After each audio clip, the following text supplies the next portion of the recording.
30편 1절에서 12절까지의 말씀입니다. 시편 30편 1절에서 12절까지의 말씀, 우리 천천히 한 목소리로 합독하겠습니다. 여호와여, 내가 주를 높일 것은 주께서 나를 끌어내사 내 원수로 하여금 나로 말미암아 기뻐하지 못하게 하심이니이다. 여호와 내 하나님이여, 내가 주께 부르짖음에 나를 고치셨나이다. 여호와여, 주께서 내 영혼을 수월에서 끌어내서 나를 살리사 내려가지 아니하게 하셨나이다. 주의 성도들아, 여호와를 찬송하며 그의 거룩함을 기억하며 감사하라. 그의 노염은 잠깐이요 그의 은총은 평생이로다. 저녁에는 울음이 깃들일지라도 아침에는 기쁨이 오리로다. 내가 형통할 때에 말하기를 영원히 흔들리지 아니하리라 하였도다. 여호와여, 주의 은혜로 나를 산같이 굳게 세우셨더니 주의 얼굴을 가리심에 내가 근심하였나이다. 여호와여, 내가 주께 부르짖고 여호와께 간구하기를 내가 무덤에 내려갈 때에 나의 피가 무슨 유익이 있으리요. 진토가 어떻게 주를 찬송하며 주의 진리를 선포하리이까. 여호와여, 들으시고 내게 은혜를 베푸소서. 여호와여, 나를 돕는 자가 되소서 하였나이다. 주께서 나의 슬픔이 변하여 내게 춤이 되게 하시며 나의 베옷을 벗기고 기쁨으로 띠띠우셨나이다. 이는 잠잠하지 아니하고 내 영광으로 주를 찬송하게 하심이니 여호와 나의 하나님이여, 내가 주께 영원히 감사하리이다. 아멘. 오늘 시편 32편 말씀을 통해서 나로 하나님을 바라보게 하라라는 제목으로 하나님의 말씀을 생각하려고 합니다. 이 시대에 급격하게 상승하는 질병 중에 정신과 계열의 우울증이라고 하는 질병이 있습니다. 이 우울증이라고 하는 질병은 한참 인기가 많은 인기 스타들도 이 병에 걸리면 자살을 하게 되고, 또 높은 권력층에 있는 사람도 이 우울증을 제어하지 못하면 한순간에 생명을 자살로 이어가는 심각한 질병 중에 하나가 바로 우울증입니다. 현대를 살아가는 우리들이 잘 먹고 잘 살고 많이 배운 것 같지만 사실상 이 우울증에 많이 노출되어 있고, 또 많은 사람들이 이 우울증으로 접근하는 사람들이 많이 생겨져 가고 있는 것이 바로 우리의 현실입니다.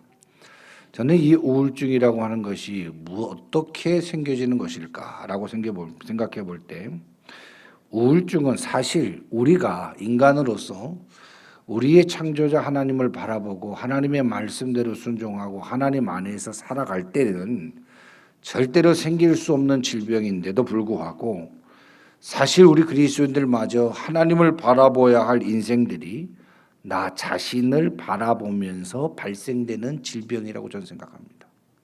하나님으로 인하여 기뻐해야 될 내가, 하나님으로 인하여 만족해야 될 내가, 하나님으로 인하여 두려워하지 않아야 될 내가, 언제부터인가 나 자신을 바라보며 나의 인기가, 나의 소문이, 나의 정체성이, 나의 현실이 모든 것이 된 것 마냥 생각하며 나를 바라보며 발생되어지고 커져가는 것이 바로 우울증 질병이라고 생각이 되어집니다.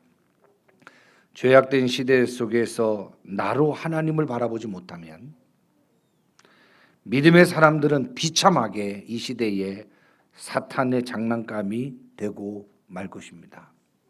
그런 의미에서 다윗이 나를 바라봄으로 발생한 실패가 오늘 본문에 하나님을 바라보게 되었고, 하나님을 바라봄으로 인하여 철저하게 무너져 버릴 수밖에 없는 자신이 믿음으로 하나님 안에서 회복되어지고 승리하게 된 것을 보면서 다시금 나를 바라보며 탄식하고 나의 상황에 매여서 포기하고 원망하고 있는 우리의 심령들이 있다면 오늘 말씀을 통하여 우리의 신앙을 다시금 새롭게 하며 나로 하나님을 바라보게 하는 그런 믿음의 결단 속에서 승리해 나갈 수 있는 저와 여러분 되기를 주님의 이름으로 축원합니다. 오늘 본문 속에 있는 다윗은 우리가 잘 알고 있는 다윗의 모습과 달리 정확하게 이 다윗이 지금 무슨 고통을, 무슨 아픔을 겪고 있는지 우리는 알 수 없지만 말씀 속으로 들어가 보면 이 다윗은 심각한 아픔 속에, 처절한 실패 속에, 또 여러 가지 큰 절망 속에 그 다윗의 심적 고통은 어떠냐 하면 무덤 속에 들어가는 것과 같은 죽음과 같은 고통 속에 처해 있는 상태임을 오늘 성경을 통해서 발견하게 됩니다. 즉 인생을 살면서 탄식할 수밖에 없고 절망할 수밖에 없는 형편에 처한 처절한 실패 속에 빠져 있는 다윗의 모습을 오늘 발견하게 됩니다. 오늘 사는 우리들의 모습과도 같다라는 생각을 해봅니다. 우리가 믿음 생활 한다고 하지만 자식들 때문에 얼마나 우리는 탄식하고 절망하고 때로는 경제적인 문제로 인하여 하나님을 믿는다고 하지만 처절하게 무너져버리고 믿음마저 포기해버리고 하나님의 살아계심마저 부인하고 살아가는 경제적인 문제로, 관계적인 문제로, 신앙적인 문제로 절망하고 탄식하고 실패 속에 주저앉아버린 이 우리의 모습과 오늘 다윗의 모습이 매우 흡사함을 발견하게 됩니다. 그러나 오늘 본문의 다윗은 도탄 가운데 빠져서 절망 가운데 빠져서 실패와 좌절감 속에서 빠져서 낭망하고 좌절하고 포기할 수밖에 없는 상황 속에서도 다시금 눈을 들어 하나님을 바라보게 되었고 다시금 무릎을 꿇고 하나님께 기도하게 되므로 탄식을 찬송으로 절망을 감사로 승화시켜 나가는 모습이 소개가 되고 있어요. 더 나아가서 9절 주의 진리를 선포하는 일을 수행할 수 있는 거룩한 하나님의 사람으로 거듭나고 있으며 12절 말씀에 영원토록 그 하나님의 은혜를 감사하며 송축하는 인생이 되기로 결단하고 있는 것이 오늘 본문의 말씀입니다. 어떻게 실패의 늪에서 어떻게 죽음과도 같은 그 고통에서 다시금 기쁨이 생기고 다시금 감사가 생기는 급반전의 상황이 오늘 일어날 수 있을까? 그것은 오늘 본문으로 들어가 보면 나로 인하여 살았던 자신의 방향을 틀어 나 중심으로 바라보았던 자신의 시선을 다시금 하나님께로 틀어 즉 나로 인하여 살았던 자신의 방향을 틀어 하나님을 바라보기로 결단하고 하나님으로 인하여 만족하기를 결단하고 하나님으로 인하여 승리하기를 다짐했던 오늘 하나님을 바라봄으로 인하여 다윗의 생애가 급반전되고 있는 것을 발견하게 됩니다. 오늘 본문을 통하여 고난 속에 탄식 속에 질병 속에 탄식하고 있는 성도가 있다면 다윗처럼 그 고난을 통하여 그 아픔의 일들을 통하여 그 실패의 결과를 통하여 우리 모두가 하나님을 바라보기를 원하고 그 고난의 제목으로 인하여 그 눈물의 제목으로 인하여 하나님께 기도하기를 작정하기를 원하고 더욱더 나 자신을 신뢰하고 나 자신의 생각 속에 똘똘 뭉쳐 살았던 내 방법만을 추구하며 고집부리고 아집 속에 살았던 내 자신들을 내려놓고 철저히 하나님만을 신뢰하기로 결단하며 지쳐있는 어깨를 펴고 포기하려고 하는 약한 마음을 다시금 추스려 믿음으로 자신을 다시금 일으키고 하나님의 말씀으로 다시금 자신을 일으키고 무릎을 꿇어 하나님께 소망을 두는 우리의 강한 믿음으로 자신을 일으켜 세워 진리를 선포했던 사명자 다윗처럼 다시금 우리 역시 일어나 주의 사역에 전심전력할 수 있는 저와 여러분이 되기를 원하며, 오늘 말씀이 지쳐있고 탄식 가운데 절망 가운데 처해 있는 우리들에게 귀한 도전이 되는 말씀이 되었으면 좋겠습니다. 크게 두 가지로 좀 생각하려고 합니다. 첫 번째는 고난과 실패를 통하여 하나님을 바라보자. 오늘 본문의 2절 말씀은 여호와 내 하나님이여 내가 주께 부르짖음에 나를 고치셨나이다. 여호와여 내 하나님이여 내가 주께 부르짖음에 나를 고치셨나이다라는 다윗의 간증이 나옵니다. 이 말씀은 지금 다윗은 자신의 일로 인하여, 자신의 어리석음과 자신의 범죄로 인하여 어려운 일로 고난을 당하고 있으며 그 일로 인하여 심각한 고난 가운데 처하게 되었다. 이 고난이, 이 아픔이, 이 실패가, 이 좌절이 결국 나로 기도하게 되게 만들었고 주 여호와 하나님을 앙망하게 만들었다. 고난이 고난으로, 좌절이 좌절로, 탄식이 탄식으로 끝난 것이 아니라 내가 이 고난과 좌절과 탄식의 상황 가운데에 여호와 하나님을 찾게 되었고 그 여호와 하나님을 찾은 후에 기도하게 되었고 간절한 사모함 가운데 하나님을 붙들고 기도하게 되었더니 여호와께서는 나의 기도를 응답하셨고 나의 신음에 귀 기울여 주셔서 결국 죽음과 같은 고통에 처해 있는 나를 어떻게 해주셨다? 고쳐주셨다라고 간증하고 있습니다. 우리 한번 따라하겠습니다. 여호와는 우리의 기도에 응답하시고 우리를 구원하여 주신다. 이 사실을 우리 기억해야 돼요.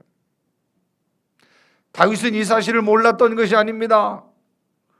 고난 가운데 처해보니, 실패 앞에 닥쳐보니, 좌절감 가운데 서게 되니 다시금 이 모든 일이 하나님 앞에 바로 서지 못한 나 자신의 문제로 인하여 여호와를 바라보지 못했던 불신앙 때문에 이루어진 결과라 생각하고 다시금 기도하고 하나님의 구원을, 하나님의 치료하심의 은총을 경험하게 되었다라고 고백하고 있는 것을 보게 됩니다. 사랑하는 성도 여러분, 다윗은 한마디로 하나님의 은혜 가운데 잘 나갔던 사람입니다. 승승장구했던 사람이에요. 형통했던 사람입니다. 어린 시절부터 말도 안 되는 골리앗과의 전투 속에서도 하나님이 함께 하심으로 말미암아 만군의 여호와의 이름을 가지고 나감으로 인하여 상대가 될 수도 없는 강력한 힘을 가졌던 골리앗의 이마를 관통하여 쓰러뜨리는, 즉 전쟁을 해도 승리하고 무엇을 하든지 형통한 삶을 살았습니다. 그의 인격 역시 얼마나 훌륭했던지 하나님과 사람에게 인정받는, 중심이 아름다운, 중심이 하나님께 인정받은 그런 사람이 바로 다윗이었습니다. 그런 다윗에게 언제부터인가 교만이 생기게 됩니다. 교만이 생기게 돼요. 교만병이 싹트기 시작합니다. 그래서 다윗은 형통할 때의 그 형통이 언제부터인가 자기가 잘나서 얻어진 형통인 줄 착각하기 시작합니다. 내가 잘나서 우리의 자녀를 잘 키우고, 내가 잘나서 목회를 잘하고 있고, 내가 잘나서 사업장을 잘 경영하고 있고, 내가 잘나서 내가 건강하고, 내가 잘나서 모든 것을 얻었다라고 하는 이 교만병이 다윗에게 들어가기 시작합니다.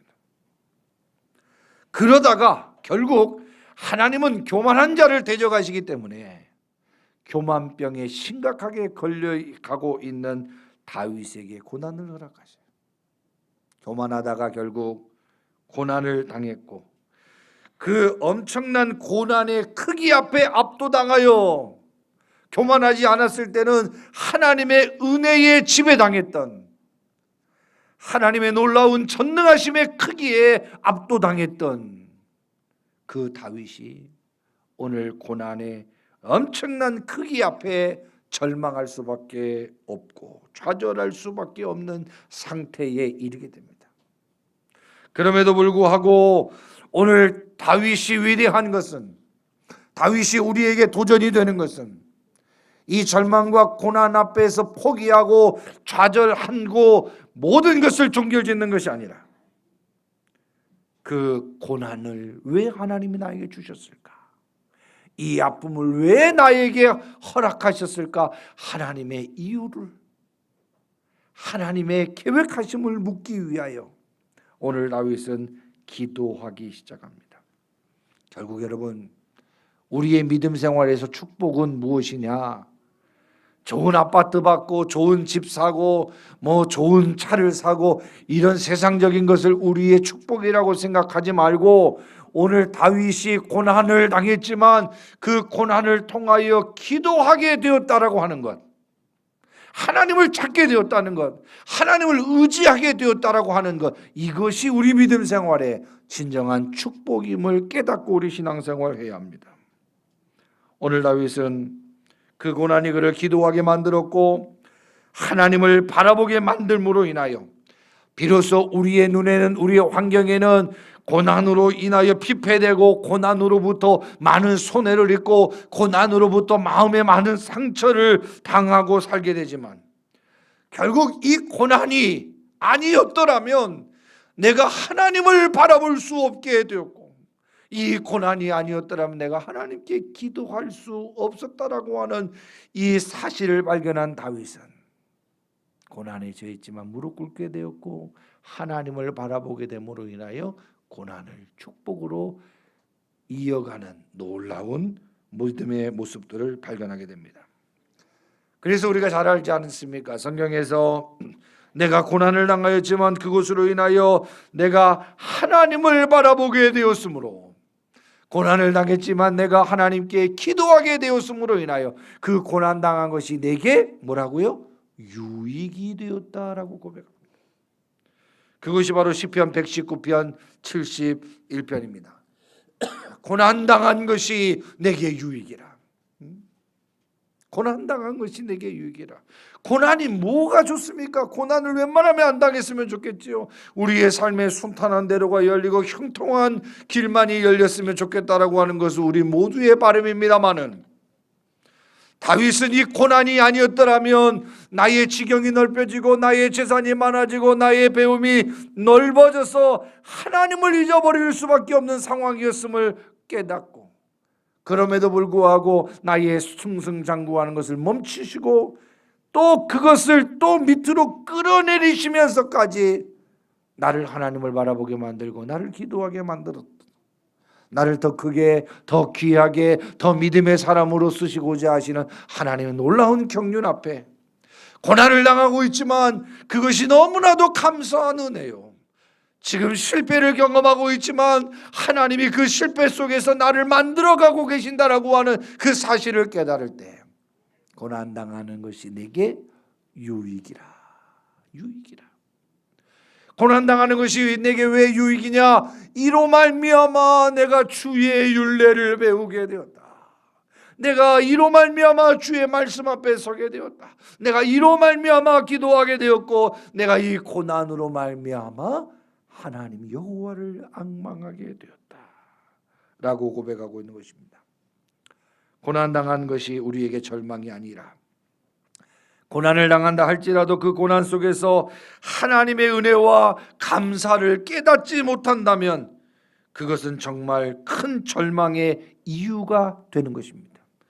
여러분, 우리에게 가장 큰 실패의 이유와 결과가 무엇입니까? 고난을 당하지만 하나님을 바라봄으로 승리의 계기를 삼는 사람이 있지만 고난을 당하고 마음 상함을 당하고 손해를 보는 과정 속에서도 그 고난 가운데 요구하시는 하나님의 뜻을 발견하지 못하고 그 고난 가운데 나를 바꾸고자 하시는 하나님의 그 손짓을 발견하지 못한다면 정말 우리는 고난을 당하면서도 모든 것을 잃어버리는 절망적인 인생이 될 수밖에 없는 것입니다.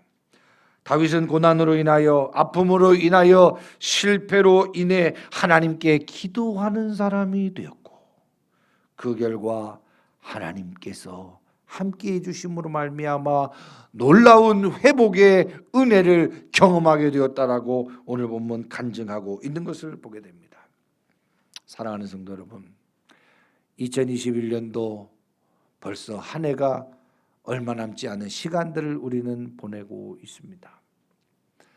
코로나19로 인하여 경제적인 손해가 극심했고 특별히 교회는 이 코로나19로 인하여 가장 치명적인 손해와 또 탈교인화로 인하여 교회들이 1만 개가 문을 닫는 이 코로나19로 인하여 엄청난 큰 아픔을 겪고 있는 것이 바로 한국교회예요.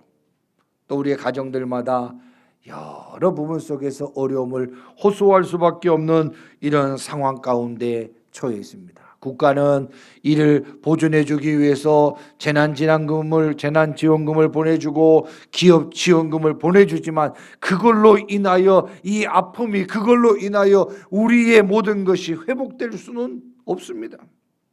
중요한 것은 지난 한 해 동안 우리의 실패가, 우리의 손해가, 우리의 아픔이 깨달음 없이 그냥 실패와 손해와 아픔으로만 끝나게 되어서는 안 된다는 거예요. 한국교회의 이 큰 아픔이 왜 우리의 현실 앞에 다가오게 되었을까? 왜 이 코로나라고 하는 이 질병이 우리의 가정과 우리의 심령과 우리의 교회와 이 나라와 이 민족과 세계 열방 가운데 미쳤는가를 깨달아야 돼요. 그 일로 인하여 우리가 기도하기를 결심해야 됩니다. 이 손해로, 이 아픔으로, 이 고통으로 한국교회는 다시금 기도하기를 결심해야 된다는 거예요. 우리의 교회는 기도하기로 결심해야 된다.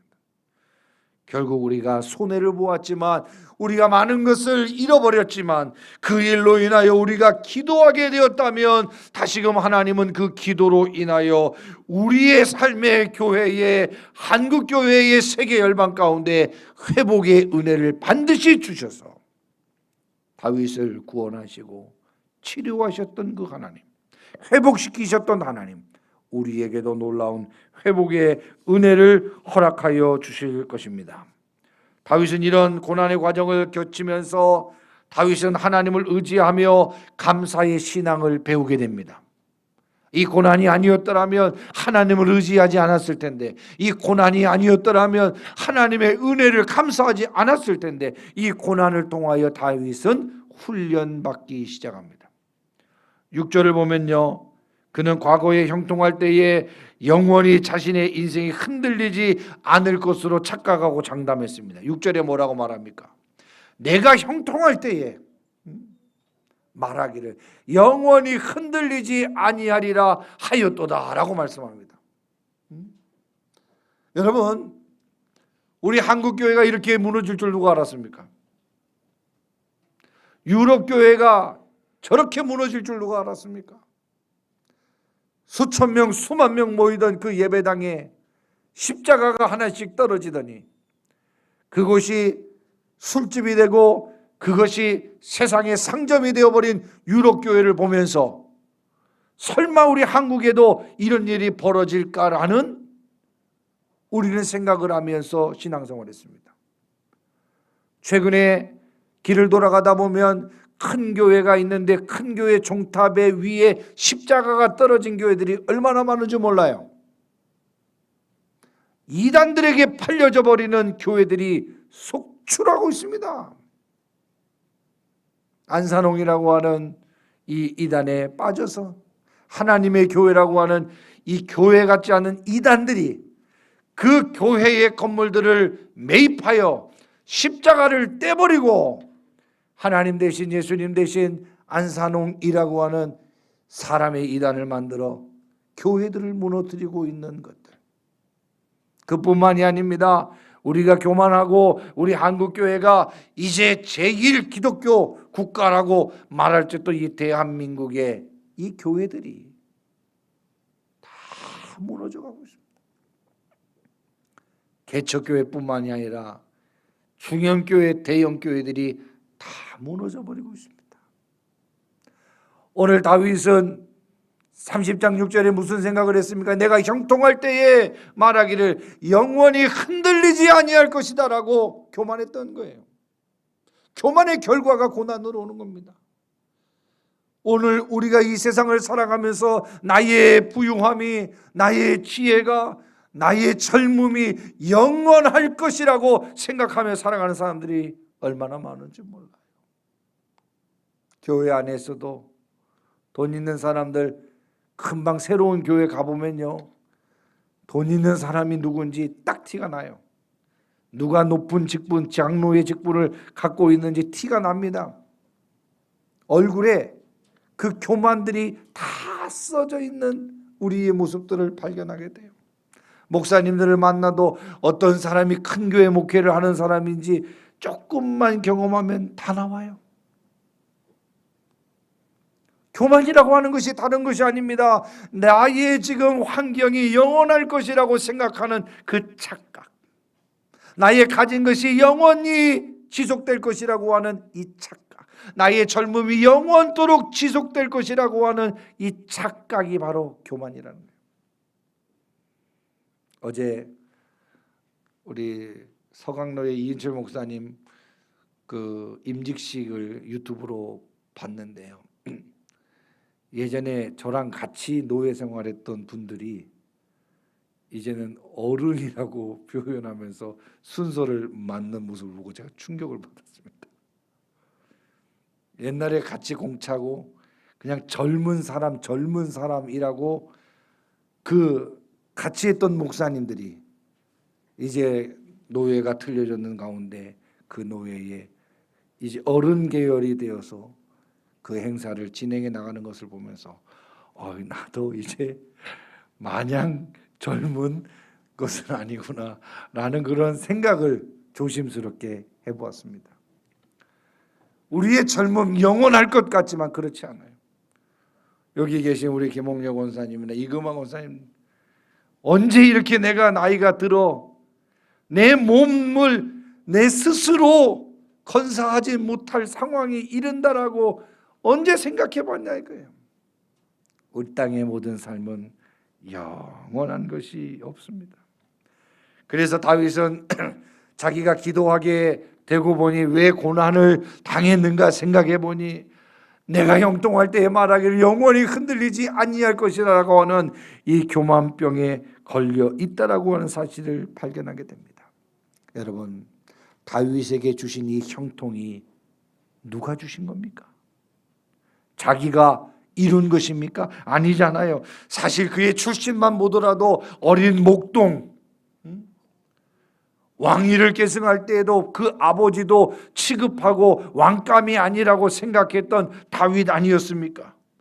그럼에도 불구하고 하나님이 그를 부르시고 세워주시고 키워주시고 견고하게 만들어주셔서 축복받고 형통한 삶을 살았던 이유는 바로 그가 잘나서가 아닌 하나님의 은혜 때문에 다윗은 승리하고 잘 나갔던 것입니다.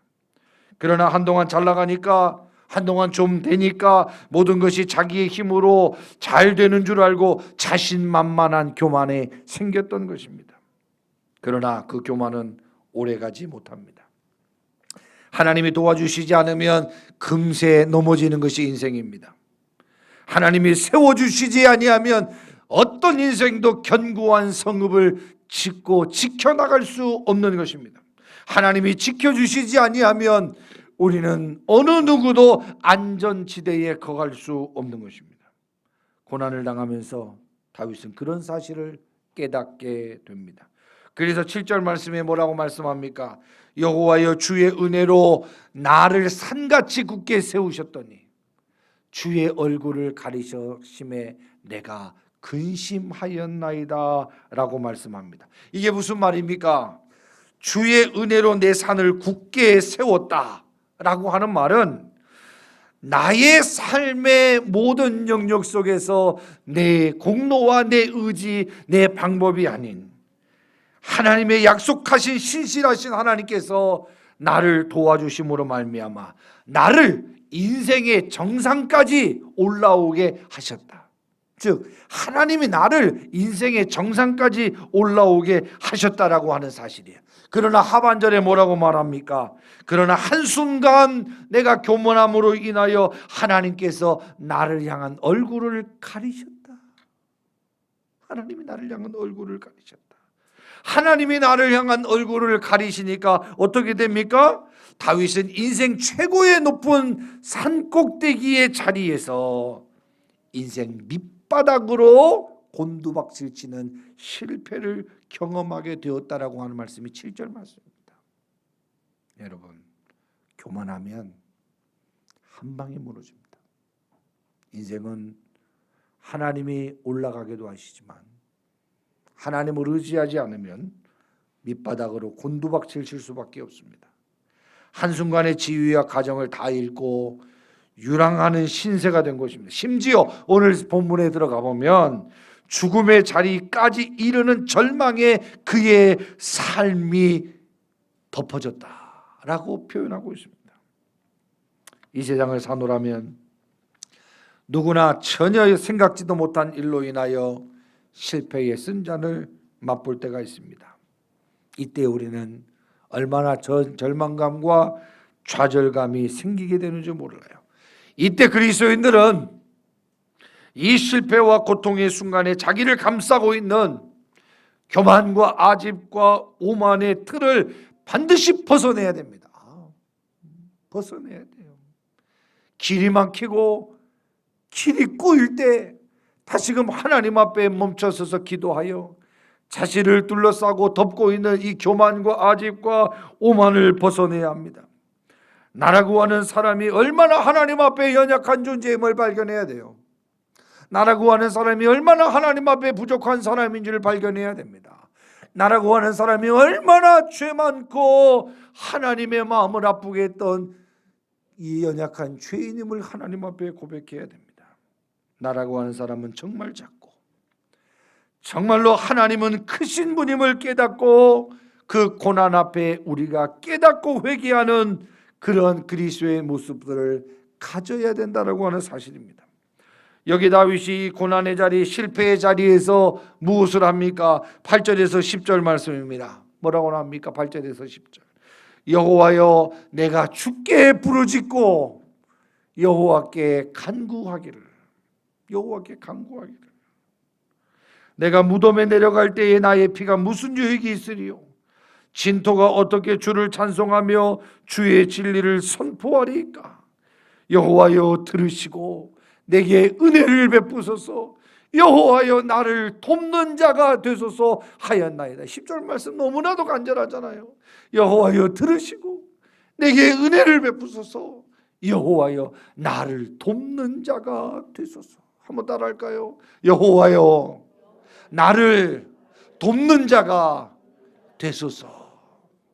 여호와여 나를 돕는 자가 되소서. 다윗은 고백합니다. 나를 긍휼히 여겨 주옵소서. 나를 돕는 자가 되어 주옵소서. 처절하게 기도하고 있습니다. 생각해 보십시오. 이 땅에서 아직 사명이 남은 것 같은데 오늘 고통 속에서 원수들에게 무기력하게 놀림을 당하고 고통당하고 또 질병의 무게에 눌려 죽음 앞에 선다면 원수들이 하나님을 섬기는 나로 인하여 얼마나 하나님의 영광을 가리우겠습니까? 라는 이러한 판단 아래 절박하게 기도해요. 그래서 다윗은 결단합니다. 이제 내 힘으로 이 세상을 살지 않고 하나님이 도와주시는 힘으로 살겠습니다. 하나님이 도와주시는 힘으로 살겠습니다. 여러분, 우울을 타파할 수 있는 기도가 바로 이 기도입니다. 이제 나로 인하여 살지 않고 하나님의 도우심으로 인하여 살겠습니다. 살려면 힘 빼세요. 힘 빼세요. 물속에서 힘주면 물에 가라앉게 되지만 힘 빼면 살듯이 믿음 생활하면서 내 힘과 내 방법대로 살려고 하는 이 힘을 빼지 않는 한 절대로 구원의 기쁨을 맛볼 수가 없습니다. 아직도 내가 먹여 살리고 내가 먹고 살고 내가 조절하고 내가 어떤 방법으로 나를 살고 나의 가정을 살리려고 생각하지 마십시오. 그럴수록 침몰하게 되는 거예요. 그럴수록 침몰하게 되는 거예요. 그럴수록 교만하게 되고 하나님이 보이지 않는 거예요. 분명한 다윗의 고백, 여호와여 나를 도와주소서. 나를 돕는 자가 되옵소서. 이제부터는 내 힘으로 이 세상을 살지 않고 하나님이 도와주시는 힘으로 살겠습니다라고 하는 이 결단이 다윗의 고백 가운데 나타나고 있습니다. 사랑하는 성도 여러분, 한 해 동안 얼마나 많은 고난과 어려움에 직면하여 살아왔습니까? 죽음의 지경까지 겪는 아픔까지 겪어보지 않았습니까? 인생은 죽음 앞에 서게 될 때 아무도 자랑할 수 없는 인생입니다. 여러분, 죽음 앞에 좋은 집이 무슨 의미가 있습니까? 죽음 앞에 좋은 차가 무슨 의미가 있습니까? 죽음 앞에 저축되어져 있는 통장이 무슨 의미가 있고 죽음 앞에 어떤 대학을 다니는 것이 무슨 의미가 있겠습니까? 그만큼 죽음이라고 하는 것은 막강한 힘을 가지고 있습니다. 다윗은 뭐라고 말합니까? 내가 무덤 앞에 내려갈 때에 나의 피가 무슨 유익이 있겠습니까? 죽고 난 이후에 자녀의 믿음 생활이, 죽고 난 이후에 우리의 가정의 믿음 생활이 무슨 의미가 있겠냐?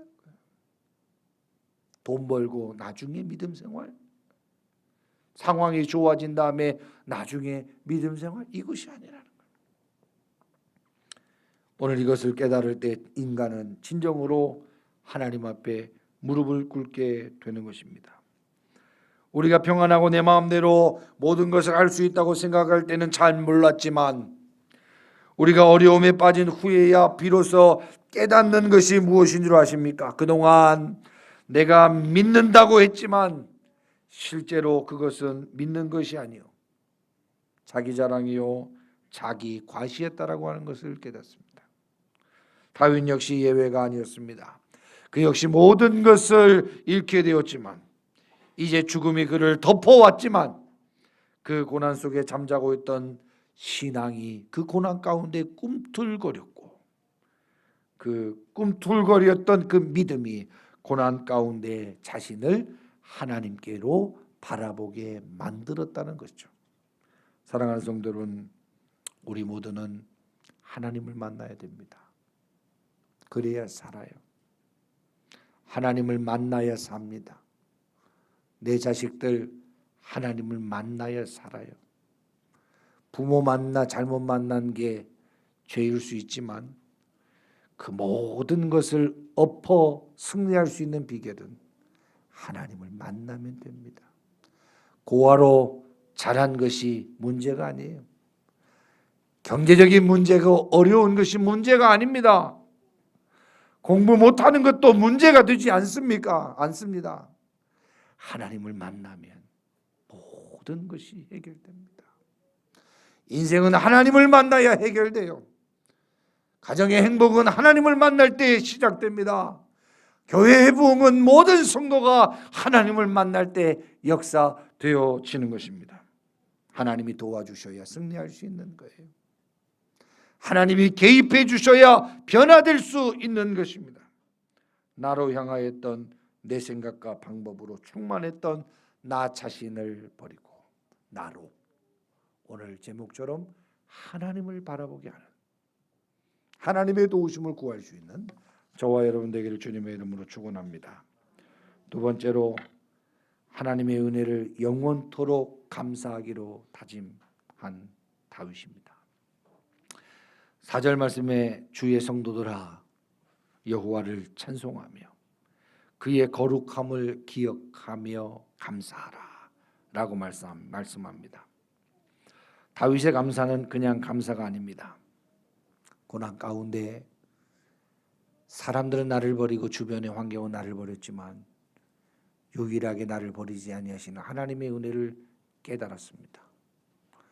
고난 가운데 섰을 때 자신을 무너뜨리고 망가뜨리고 버리려고 하는 하나님의 계획하심이 아닌 나를 사랑하사 변화시키기를 원하시고 회개하기를 원하시고 회복시키기를 원하시는 하나님의 은혜를 깊이 체험한 다윗입니다. 비록 고난을 당했지만 하나님을 얻었고, 비록 고난에 처해 있지만 하나님을 향한 믿음이 생긴 다윗. 그래서 그 은혜를 오늘 본문 감사하고 있고, 그 은혜 받은 그 감사의 신앙이 막을 수 없고 억눌릴 수 없이 터져 나와 버린 이 모습이 소개가 되고 있습니다. 사랑하는 성도 여러분, 하나님을 만난 사람이 감사하는 거예요. 하나님의 은혜를 체험한 사람들이 감사하는 겁니다. 감사는 아무나 하는 것이 아니에요. 그래서 우리의 입술이 범사에 감사하는, 우리의 중심이 범사에 감사하는 신앙이 되려면 반드시 하나님을 만나고 그 은혜를 깨달아야 합니다. 뇌혈관이 막히면 뇌졸중입니다. 혈관이 막히는 것을, 숨이 막히는 것을 우리가 경계하듯이 기도가 막히고 감사가 막히는 영적 질병을 경계해야 합니다. 여러분, 우리의 삶에 감사가 잃어버려졌고 감사가 고백되지 않는다는 것은요, 심각한 질병, 영적 질병에 걸려가고 있다라고 하는 사실입니다. 제가 전도사 때에 삽교회에서 감리교회였는데 부흥회를 어떻게 전도사 때 인도하게 된 그런 일이 있었습니다. 부흥회를 인도하러 갔는데 그 전날 번개가 쳐서 교회 십자가 종탑을 때려가지고 앰프가 다 타버렸어요. 그래가지고 마이크도 없이 부흥회를 인도하게 되었는데, 이 부흥회 보니까 어른분들이, 노인분들이 한 15명인지 18명인지 앉아서 예배를 드리게 됐는데, 설교를 마치고 헌금을 위해서 기도하라고 했는데 헌금 봉투가 50 몇 개가 올라왔더라고요. 제가 깜짝 놀라서 이해가 되지 않는 거예요. 그래서 이름 하나하나를 다 시골은 불러서 기도를 해주라고 하는데, 예배당은 참석하지 않았지만 동네 이장님이, 뭐 동네에 누구 할머니가, 누구 엄마가, 할머니들이 교회에서 부흥회 한다고 감사헌금을 50개 이상 내서 성도는 15명 앉혀놓고 감사헌금 기도는 50 몇 개를 한 그런 기억이 납니다. 문득 그런 생각이 들어요. 우리는 한 주간 동안 얼마나 많은 감사의 제목들을 기억하며 살아가고 있을까? 우리는 한 주 동안 정말 이 하나님의 놀라운 은혜가 무엇인지 생각하며 주일 예배에 와서 그 감사를 고백하고 감사로 하나님 앞에 예물을 드리고 있는가? 오늘 기도가 막히고 감사가 막히는 영적 질병 속에 살아가고 있는 우리들에게 다시금 감사의 소중함을 깨닫는 시간들이 좀 되었으면 좋겠습니다. 다윗은 이 고난의 과정을 겪으면서 다윗도 그의 생각이 달라집니다. 고통 속에서 원망부터 나왔고 고통 속에서 탄식부터 나왔지만 고난 가운데 하나님을 바라보게 되었더니 신앙적 태도가 바뀌어지고 간증이 생기고 감사가 넘쳐나기 시작합니다. 이 고난이 내게 왜 왔을까? 이 고난이 그냥 없었으면 좋겠다. 하나님은 살아계시지 않는가 보다라고 생각했던 그가 감사가 터지니 5절에서 6절 뭐라고 말합니까? 그의 노염은 잠깐이요, 그의 은총은 평생이로다. 저녁에는 울음이 깃들지라도 아침에는 기쁨이 오리이다 라고 고백합니다.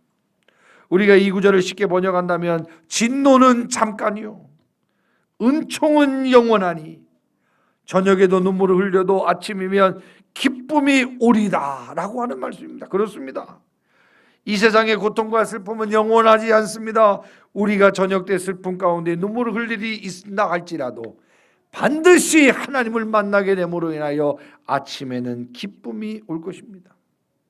왜 우리는 고난을 당하지만 아침에 기쁨을 맛볼 수 있게 되느냐? 바로 우리를 향하신 하나님의 사랑이 크시기 때문에 그렇습니다. 우리를 향하신 하나님의 은총이 영원하시기 때문에 그렇습니다. 고난을 당한다 하지만 우리가 기억할 것은 하나님의 진노는 잠깐이요, 하나님의 우리를 사랑하시는 은총은 영원하다라고 하는 사실을 우리가 잊지 말아야 하는 것입니다. 그러므로 고통의 순간을 지나며 너무나도 약화된 자신의 감사 생활을 돌아보며 하나님의 인자하심, 오래 참으심, 사랑하심의 놀라운 은혜가 우리의 가슴에 벅찬 감동으로, 감격으로 충만하게 살아가야 하는 것입니다. 다윗은 이것을 깨달았어요. 나를 향하신 여호와의 인자하심, 고난 가운데 나에게 기쁨을 준비하신 그 하나님의 사랑, 이 사랑을 깨닫고 다윗은 감사하는 삶을 살기로 결단합니다. 그것이 11절에서 12절 말씀입니다. 주께서 나의 슬픔이 변하여 내게 춤이 되게 하시며 나의 베옷을 벗기고 기쁨으로 띠띠 우셨나이다. 이는 잠잠하지 아니하고 내 영광으로 주를 찬송하게 하심이니 여호와 나의 하나님이여 내가 주께 영원히 감사하리로다. 한번 따라합시다. 여호와 나의 하나님이여 내가 주께 영원히 감사하리다. 고난 가운데 절망했던 다윗이 내가 영원토록 내 생명 다하는 그 순간까지 감사하겠노라고 고백한 이 고백이 바로 우리의 고백이 되었으면 좋겠습니다. 결론의 말씀을 드리겠습니다. 감사라고 하는 것은 벽에 던진 공과 같다라는 말이 있습니다. 우리가 공을 들고 벽에다 공을 힘껏 던질 때 그 공은 힘껏 나에게 달려오게 됩니다. 약하게 던지면 그 공은 나에게 약화되어 돌아옵니다. 하나님께 감사하는 것도 마찬가지입니다. 감사는 힘있게 할수록 새로운 감사의 조건이 다시 나에게 다가오게 되는 것입니다. 저는 지난주까지 사회복지 목회에 대해서 저술을 했을 때 그런 글귀를 썼습니다. 공격적으로 남을 도와라. 나를 살리려면, 우리를 지키려면 소극적인 그 선행과 구제가 아니라 공격적으로 돕고 섬겨라. 그러면 먹고 살고 또 유지하게 된다라는 그런 글귀를 있었습니다. 감사 생활도 마찬가지입니다. 단순히 있는 것에 의하여 감사가 되어지는 것이 아니라 살기 위하여 더욱더 하나님의 은혜 가운데 내가 살아가기 위해서 공격적 감사가 필요한 시대를 살아가고 있습니다. 이제 추수감사의 주일이 얼마 남지 않았습니다. 단순히 우리에게 감사절 절기로 지나는 그런 추수감사절이 되지 말았으면 좋겠고요. 2주 동안 우리가 묵상하고 기도하면서 나를 향하신, 우리의 가정을 향하신 하나님의 은혜에 공격적으로 좀 감사했으면 좋겠습니다. 내가 더욱더 큰 감사의 조건으로 제목으로 고백하며 살기 위하여 공격적 감사 생활을 했으면 좋겠습니다. 오늘 말씀 다시 한번 생각하면서 나로 하나님을 바라보게 하라. 나로, 나의 시선이 하나님을 바라보게 하라. 이것이 우리의 믿음의 승리의 비결인 줄 알고 믿음으로 승리해 나갈 수 있는 저와 여러분 되기를 주의 이름으로 축원합니다. 우리 찬송가 401장 찬송하시면서 준비하신 헌금 드리겠습니다.